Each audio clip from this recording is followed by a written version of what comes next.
നമുക്കെല്ലാവർക്കും കൂടി ചേർന്നുകൊണ്ട് 105-ാം സങ്കീർത്തനം അതിൻ്റെ 1 മുതൽ 20 വരെയുള്ളതായ വാക്യങ്ങൾ വാക്യവാക്യമായി വായിക്കാം. വലിയ സങ്കീർത്തനമായതുകൊണ്ട് നമുക്കത് മുഴുവൻ വായിക്കാനുള്ള സമയം നമ്മുടെ മുമ്പിൽ പരിമിതമാണല്ലോ. അതുകൊണ്ട് നമുക്ക് 2 സങ്കീർത്തനം വായിക്കാം. 1 മുതൽ 20 വരെയുള്ളതായ സങ്കീർത്തനങ്ങൾ നമുക്ക് വാക്യവാക്യമായി വായിച്ച് നമ്മുടെ കർത്താവിനെ നമുക്ക് മഹത്വപ്പെടുത്താം. എല്ലാവരും എടുത്തു വിശ്വസിക്കുന്നു. യഹോവയ്ക്ക് സ്തോത്രം ചെയ്യുവീൻ, തൻ നാമത്തെ വിളിച്ചപേക്ഷിപ്പീൻ, അവന്റെ പ്രവൃത്തികളെ ജാതിയുടെ ഇടയിൽ അറിയിപ്പീൻ.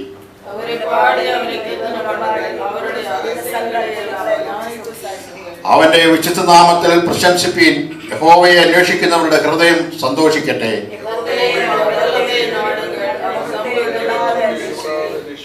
അവന്റെ ദാസനായ അബ്രഹാമിന്റെ സന്തതിയും അവൻ തെരഞ്ഞെടുത്ത യാക്കോബിൻ മകനുമായുള്ളവരെ,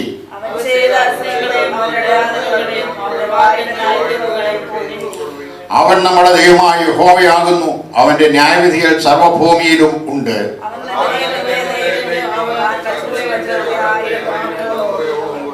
അവൻ അബ്രഹാമിനോട് ചെയ്ത നിയമവും ഇസ്ഹാക്കിനോട് ചെയ്ത സത്യവും തന്നെ.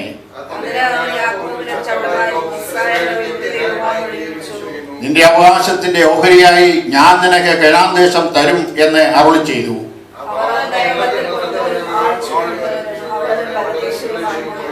അവർ ഒരു ജാതിയെ വിട്ട് മറ്റൊരു ജാതിയുടെ അടുക്കിലേക്കും ഒരു രാജ്യത്തെ വിട്ട് മറ്റൊരു ജനത്തിന്റെ അടുക്കിലേക്കും പോകും.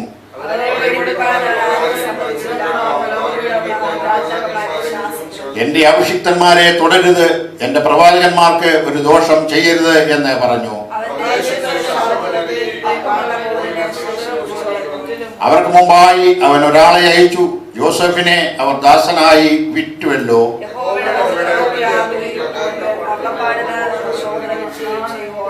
അടുത്ത 2 വാക്യങ്ങൾ നമുക്ക് ഒരുമിച്ച് വായിക്കാം.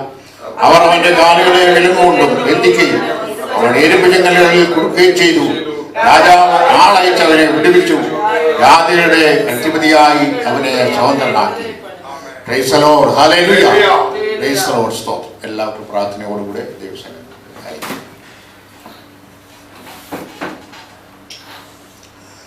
ദൈവസന്നിധിയിലായിരിക്കുന്ന എല്ലാ പ്രിയപ്പെട്ടവർക്കും കർത്താവ് യേശുക്രിസ്തുവിന്റെ നാമത്തിൽ ധന്യവും സ്നേഹവന്ദനവും അറിയിക്കുന്നു. ഈ മീറ്റിംഗ് ലീഡ് ചെയ്യുന്ന കർത്താവിൻ്റെ വലിയദാസനും ദൈവസന്നിധിയിലായിരിക്കുന്ന എല്ലാ പ്രിയപ്പെട്ടവർക്കും കർത്താവിൻ്റെ രക്ഷിതാവുമായ യേശുക്രിസ്തുവിൻ്റെ ധന്യനാമത്തിൽ സ്നേഹവും വന്ദനവും അറിയിക്കുന്നു. ഈ സങ്കീർത്തനവുമായി നിങ്ങളുടെ മുമ്പാകെ കാലം ആയിരിപ്പാർന്നപ്പോണം ദൈവം ഒരുക്കിയ അവസരത്തെ ഓർത്ത് ഞാൻ ദൈവത്തെ സ്തുതിക്കുക. സ്തോത്രം. ഇതിൻ്റെ അധിക മുഖവരവും കൂടാതെ ദൈവത്തിൻ്റെ ആത്മാവിൻ്റെ ഹൃദയത്തോട് ഇടപെട്ടാവുന്ന 2 ചിന്തകൾ മാത്രം ഒരുമിച്ച് പങ്കുവച്ചിട്ട് ഇരിപ്പാനാണ് ഞാൻ കർത്താവിൽ ശരണപ്പെടുന്നത്.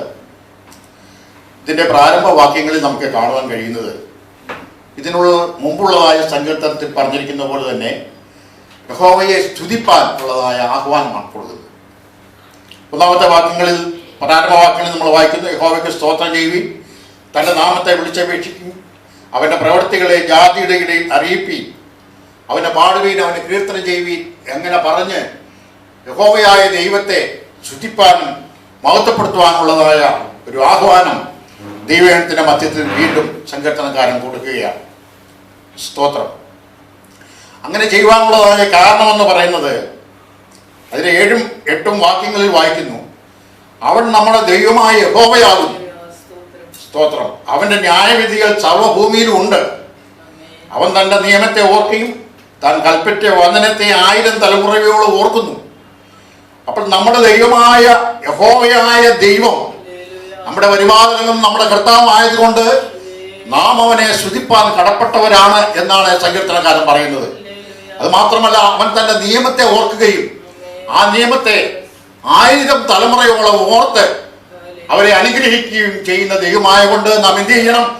ഈ ദൈവത്തെ നമ്മൾ എപ്പോഴും സ്തുതിക്കുകയും പാടി മഹത്വപ്പെടുത്തുകയും ചെയ്യുന്നവരായിരിക്കണം എന്നാണ് സങ്കീർത്തനത്തിലെ പ്രാരംഭ ഭാഗത്തിൽ നമുക്ക് കാണുവാൻ കഴിയുന്നത്.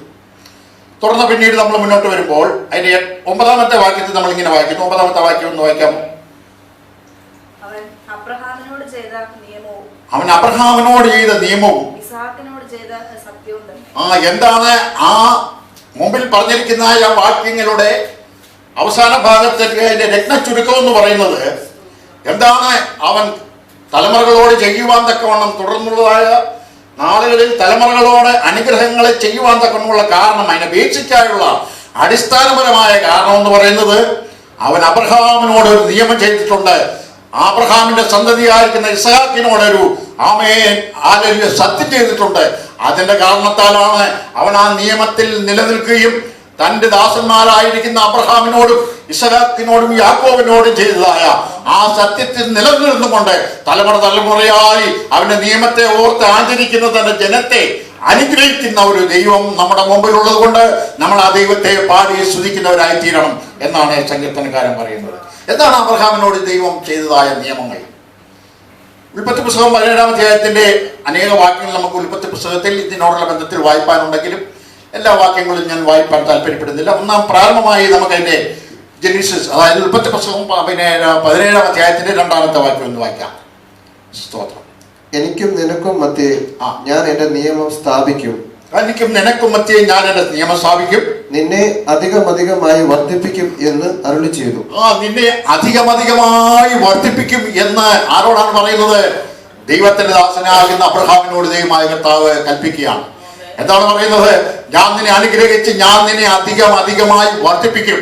ദൈവത്തിന് സ്തോത്രം. നമുക്കറിയാം, ഇസ്രായേൽ ജനത്തെ ഈ ലോകത്തിന്റെ ഭരണകർത്താക്കൾ നീറോ ചക്രവർത്തി അടക്കം അനേക ലക്ഷങ്ങൾ യഹൂദന്മാരെ ലോകത്തിൽ നശിപ്പിച്ചെന്ന് വരികയിലും ഇന്നും അവര് അനേക രാജ്യങ്ങളിൽ നിന്നും ചിതറക്കെടുക്കുകയാണ്.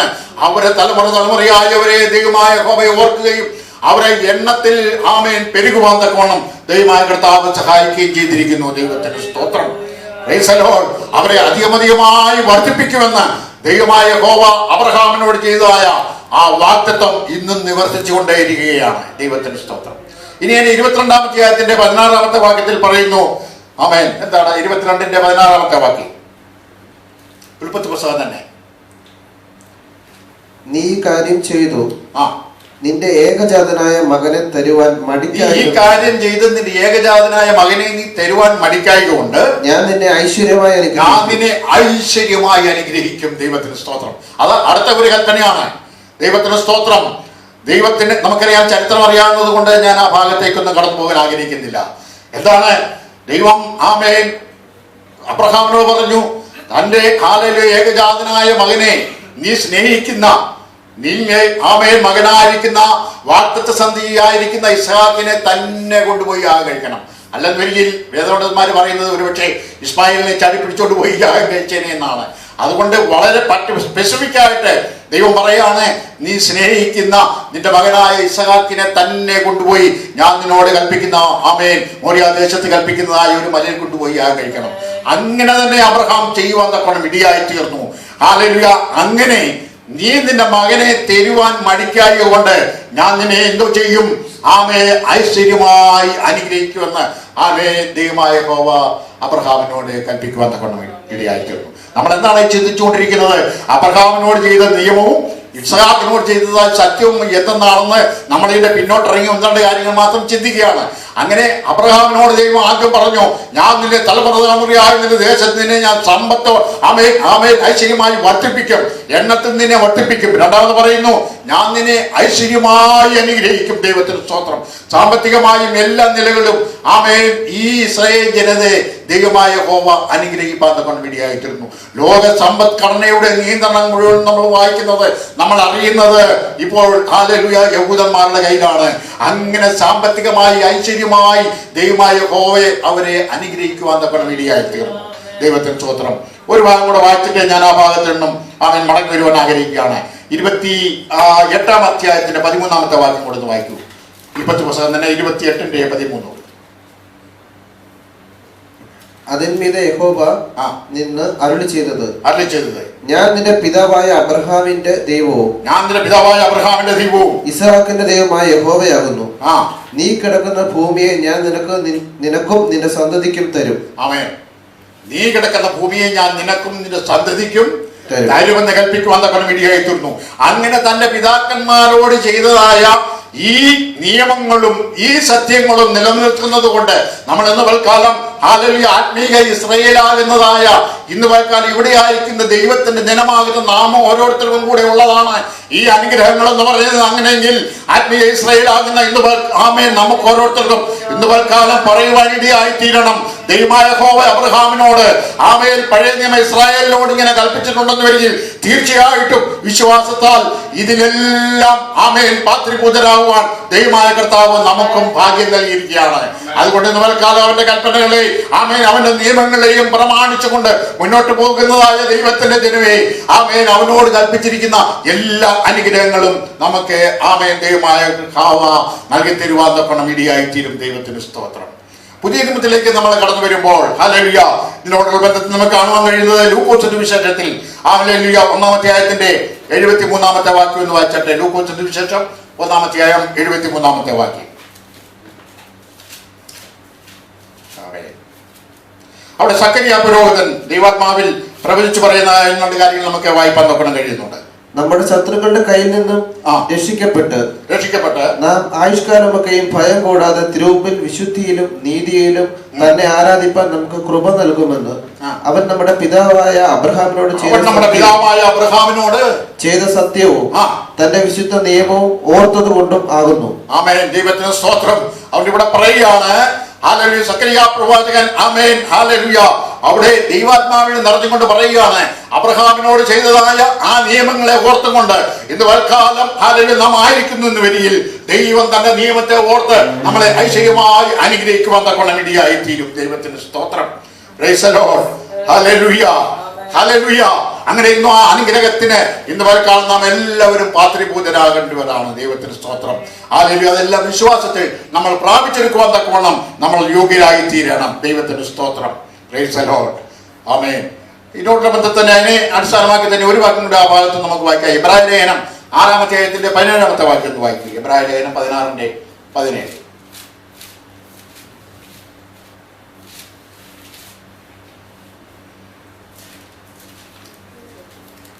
എബ്രായ ലേഖനം 6-ാം അധ്യായം 17-ാമത്തെ. സോറി, ഞാൻ 16. അതുകൊണ്ട് ദൈവം വാഗ്ദത്തത്തിന്റെ അവകാശികൾക്ക് തന്റെ ആലോചന മാറാത്തത് എന്നധികം സ്പഷ്ടമായി കാണിപ്പാൻ ഇച്ഛിച്ച ഒരാണയാലും ഉറപ്പുകൊടുത്തു. അതുകൊണ്ട് ദൈവം വാഗ്ദത്തത്തിന്റെ അവകാശികൾക്ക് തന്റെ ആലോചന മാറാത്തത് എന്ന അധികം സ്പഷ്ടമായി കാണിപ്പാൻ ഇച്ഛിച്ച് ഒരാണയാലും ഉറപ്പുകൊടുത്തു. ദൈവത്തെ സ്തോത്രം. അവിടെ പഴയ നിയമ വിശുദ്ധന്മാർക്ക് ദൈവം ആമേൻ ആണയിട്ട് കൽപ്പിച്ചു കൊടുത്തതായ ആ വാഗ്ദത്തങ്ങൾ ആമേൻ പ്രാപിച്ചെടുക്കുവാൻ തക്കവണ്ണം പുതിയ വിശ്വാസികളാകുന്ന നമുക്ക് കഴിയും എന്ന് അവർക്ക് ഉറപ്പ് കൊടുക്കുന്നതായിട്ട് നമുക്ക് അപ്പോസ്തലനായ പൗലോസ് ആമേൻ എഴുതുന്നതായിട്ട് നമുക്ക് വായിപ്പാൻ തക്കവണ്ണം കഴിയുന്നു. അല്ലെങ്കിൽ ഈ വാക്യത്തിന്റെ അടിസ്ഥാനത്തിൽ നമുക്ക് കാണുവാൻ തക്കവണ്ണം കഴിയുന്നത് അല്ലെങ്കിൽ അവന്റെ കൽപ്പനകളെയും അവന്റെ ചട്ടങ്ങളെയും അവന്റെ പ്രമാണങ്ങളെയും ആചരിച്ച് ഓർത്ത് മുന്നോട്ട് പോകുന്ന തന്റെ ജനത്തിന് തീർച്ചയായിട്ടും തലമുറകളായി അനുഗ്രഹിപ്പാൻ തക്കവണ്ണം ശക്തനായ ദൈവമാണ്. ദൈവത്തിന്റെ സ്തോത്രം. Praise the Lord. ഞാൻ മുന്നോട്ട് പോകട്ടെ. ഹല്ലേലൂയ. ആമേൻ. ഇനി അതിന്റെ ഹല്ലേലൂയ 13-ാമത്തെ വാക്യം ഒന്ന് വായിച്ചട്ടെ. സങ്കീർത്തനത്തിൽ ഹല്ലേലൂയ 105-13.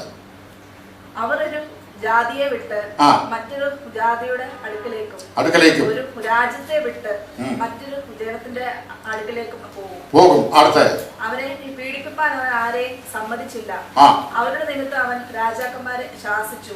ആമേൻ. ദൈവത്തിന് സ്തോത്രം. യഹൂദന്മാരെല്ലാം നമുക്ക് ചരിത്രങ്ങൾ പഠിക്കുമ്പോൾ കാണുവാൻ തക്കണം കഴിയുന്നത് അവരനേക രാജ്യങ്ങളിലേക്ക് ചിതറിപ്പോകുവാൻ തക്കണം ഇടിയായിത്തീർന്നു. എങ്കിലും അവിടെയൊക്കെയും അനേകരെ നശിപ്പിച്ചെന്ന് വരികയിലും ഒരു ആളുകളെ ശേഷിപ്പിച്ചതായ ഒരു ഭാഗത്തെ അവൻ തന്റെ ആമേൻ വാക്തപ്രകാരം ദൈവം തന്റെ പിതാക്കന്മാരോട് ചെയ്തതായ ആ വാക്തത്വത്തിനനുസരിച്ച് അവിടേക്ക് അവരുടെ സ്വന്തം രാജ്യത്തേക്ക് അവർക്ക് വേണ്ടി തലമുറകളായി കൊടുക്കുമെന്ന് പറഞ്ഞതായ ആ സ്ഥലത്തേക്ക് മടങ്ങിക്കൊണ്ടുവരുവാനും ഇപ്പോൾ അവിടെ ആയിരിക്കുന്നതായിട്ട് നമുക്ക് കാണുവാൻ തക്കോണം കഴിയുന്നു. അങ്ങനെയെങ്കിൽ പ്രിയ ദൈവജനമേ, ഒരിക്കലും അവൻ നമ്മളോട് ചെയ്തതായ നമ്മുടെ പിതാക്കന്മാരോട് ചെയ്തതായ ആത്മീയ പിതാക്കന്മാരോട് ചെയ്തതായ നിയമത്തെയും സത്യത്തെയും മറന്നു കളയുവാൻ തക്കോണം ഒരിക്കലും ഹല്ലേലൂയ അനീതിയുടെ ദൈവമല്ല അവൻ. ആ തലമുറകളോട് ചെയ്തതായ ദൈവീയ അനുഗ്രഹങ്ങളെയും നന്മകളെയും ഇന്ന് തൽക്കാലം ആത്മീയ സന്തതികളെ നമ്മൾക്ക് വേണ്ടിയും ആമേൻ അവൻ വെച്ചിട്ടുണ്ട്. അതുകൊണ്ട് ഈ ദിവസങ്ങളിൽ ആ അനുഗ്രഹത്തിന് പാത്രീഭൂതരാകുവാത്തക്കവണ്ണം ദൈവകരങ്ങളിലേക്ക് നമ്മളെ തന്നെ ഏൽപ്പിച്ചുകൊണ്ട് ഈ ദിവസങ്ങളിലായിരിക്കാൻ വേണ്ടിയായി തീരട്ടെ. ദൈവത്തിന് സ്തോത്രം. Praise the Lord. ഹല്ലേലൂയ. അങ്ങനെ അവരോട് ആമേൻ അനേക വാക്യങ്ങൾ പറഞ്ഞു വന്നിട്ട് പറയുകയാണ്.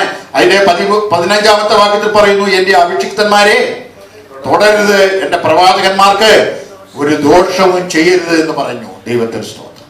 നമുക്കറിയാം പഴയ നിയമത്തിൽ അനേക അഭിഷിക്തന്മാരെ പ്രവാചകന്മാരെ ഒക്കെയും അനേകരെ ഉപദ്രവിക്കുകയൊക്കെ ചെയ്യുന്നതായിട്ട് നമുക്ക് കാണുവാൻ കൊണ്ട് കഴിയുന്നുണ്ട്. എന്നാൽ ആരെല്ലാം അഭിഷിക്തനെ തൊട്ടോ ആമേൻ അവർക്കെല്ലാം അതിൻ്റെതായ ശാപങ്ങളും അതിൻ്റെതായ തിന്മകളുടെ അനുഭവങ്ങളും വന്നിട്ടുള്ളതായിട്ട് നമുക്ക് കാണുവാൻ കൊണ്ട് കഴിയുന്നുണ്ട്. ദൈവത്തിന് സ്തോത്രം. എവിടെല്ലാം അഭിഷിക്തന്മാർ ഇന്നാണെന്ന് വരികയിലും നമുക്കറിയാം ഇന്ത്യയുടെ പല ഭാഗങ്ങളിലും അനേക ദേവദാസന്മാരെ അവിടെ പീഡിപ്പിക്കുകയും ചെയ്യുന്ന അനുഭവങ്ങളുണ്ട്. എന്നാൽ പിന്നത്തേതിൽ അതിൻ്റെതായ ദൈവീക മറുപടികൾ നമുക്ക് കാണുവാൻ തക്കണം കഴിയുന്നുണ്ട്.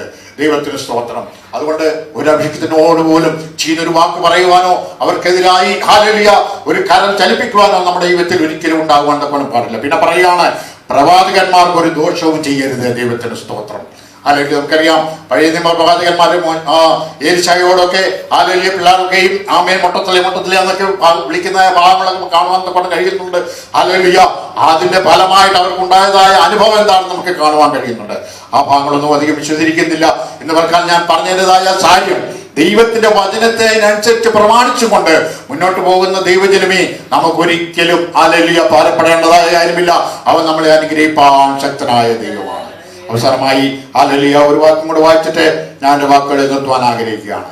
അതിന്റെ ഹല്ലേലൂയ 18-ാമത്തെ വാക്യത്തിൽ വായിക്കുന്നു, യഹോവയുടെ വചനം നിവൃത്തിയാകുകയും അവന്റെ അരുളപ്പാടിനാൽ അവനെ ശോധന വരികയും ചെയ്യുമ്പോഴും അവർ അവന്റെ കാലുകളെ വിലങ്ങുകൊണ്ട് ബന്ധിക്കുകയും അവൻ ഇരുമ്പ് ചങ്ങലയിൽ കൊടുക്കുകയും ചെയ്തു. രാജാവ് ആളയച്ചവരെ വിടുവിച്ചു, ജാതിയുടെ അധിപതി അവനെ സ്വതന്ത്രനാക്കി. ദൈവത്തിന്റെ സ്തോത്രം. ഇത് വൽക്കാലം നമ്മളെ വിടിവിക്കുന്ന ഹല്ലേലൂയ വാക്യത്തെ പ്രവചനവാക്യത്തിൽ അവിടെ എഴുതിയിരിക്കുകയാണ്. ഹല്ലേലൂയ വിടിവിക്കുന്നവനാകുന്ന ഹല്ലേലൂയ ഒരു കർത്താവ് നമുക്ക് വേണ്ടി അധിപതിയായി വരുവാൻ വേണ്ടിയായി തീർന്നു. ആ അധിപതിയുടെ അനുഭവം പ്രൈസ് ദി ലോർഡ് അവനെ വിശ്വസിച്ചുകൊണ്ട് ഹല്ലേലൂയ നമ്മുടെ ജീവിതയാത്ര മുന്നോട്ട് പോകുമെന്നൊക്കെ നമുക്ക് ഇടയായി തീർന്നത് കൊണ്ട് തീർച്ചയായിട്ടും ഈ വചനത്തിൽ പറഞ്ഞിരിക്കുന്ന അനുഗ്രഹങ്ങളെല്ലാം നമുക്കും പ്രാപിച്ചെടുക്കുവാൻ തക്ക വേണ്ടിയായി തീരും. അതുകൊണ്ട് ഈ കൽപ്പനകളെല്ലാം പിതാക്കന്മാർക്ക് ദൈവം കൊടുത്ത് അതിനെ പ്രമാണിച്ച് മുന്നോട്ട് പോകുന്നത് കൊണ്ട് ഈ ദിവസങ്ങളിൽ നമുക്ക് അവനെ ഹല്ലേലൂയ സ്തുതിപ്പാൻ വകയുണ്ട്. അവനെ ഹല്ലേലൂയ അവനെ ആരാധിപ്പാൻ വകയുണ്ട്. അതുകൊണ്ട് അവൻ നമുക്ക് വേണ്ടി നൽകിയിരിക്കുന്നതായ ഈ നന്മകളെയും ഈ ഉപകാരങ്ങളെയെല്ലാം ഓർത്തുകൊണ്ട് അവനെ സ്തുതിച്ചുകൊണ്ട് മുന്നോട്ട് പോകുന്നവരായി തീരുവാൻ തക്കവണ്ണം ദൈവമായ കർത്താവ് നമുക്ക് എല്ലാവർക്കും വിടിയാക്കട്ടെ. അവന്റെ അനുഗ്രഹങ്ങളെ നമുക്ക് പ്രാപിച്ചെടുക്കുവാൻ തക്കവണ്ണം ദൈവമായ കർത്താവ് നമ്മൾ എല്ലാവർക്കും സഹായിക്കട്ടെ എന്നുള്ളതായ പ്രാർത്ഥനയോടുകൂടെ ഞാൻ എൻ്റെ വാക്കുകളെ ഇവിടെ നിർത്തുന്നു. ഈ വചനങ്ങളാൽ ദൈവം നമ്മളെല്ലാവരെയും അനുഗ്രഹിക്കുമാറാകട്ടെ. ആമേൻ.